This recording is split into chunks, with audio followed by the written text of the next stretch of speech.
Токта, сен кайда кетесиң? Мага кетмек керек. Багышты. Бизда көрүшөрмүзбү? Жок.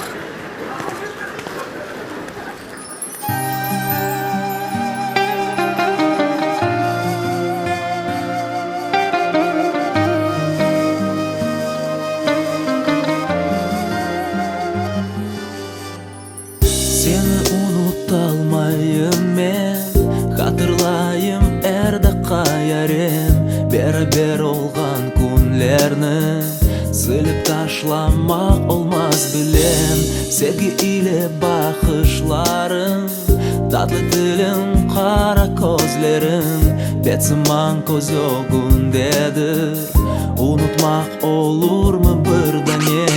Benim dertli yüreğimde büyük yara o sana sevgim, benim sevgilim.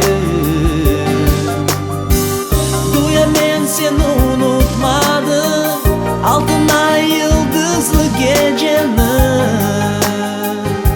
geldi ve geçti. Sevdalı gönlümü sen parçaladın, ateşke attın. Sevgi kaderine canım, bir özün kalganında yettim. Ne için biz baktığımızı uzaklardan bekleymiz Allah. Seneler geçip ketken son sezmeyip yalvaramız sana. Benim dertli yüreğimde büyük yara o sana sevgim, benim sevgilim. Duya men seni unutmadım, altın ay yıldızlı geceni geldi ve geçti.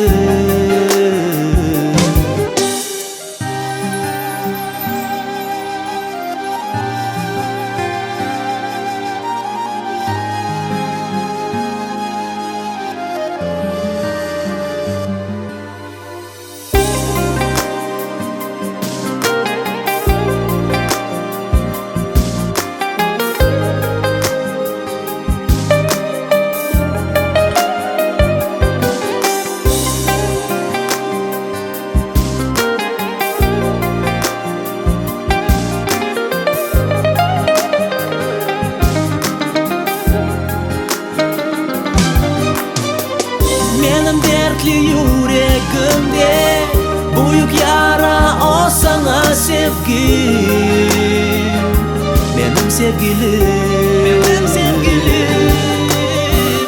Duya men seni unutmadım, altın ay yıldızlı geceni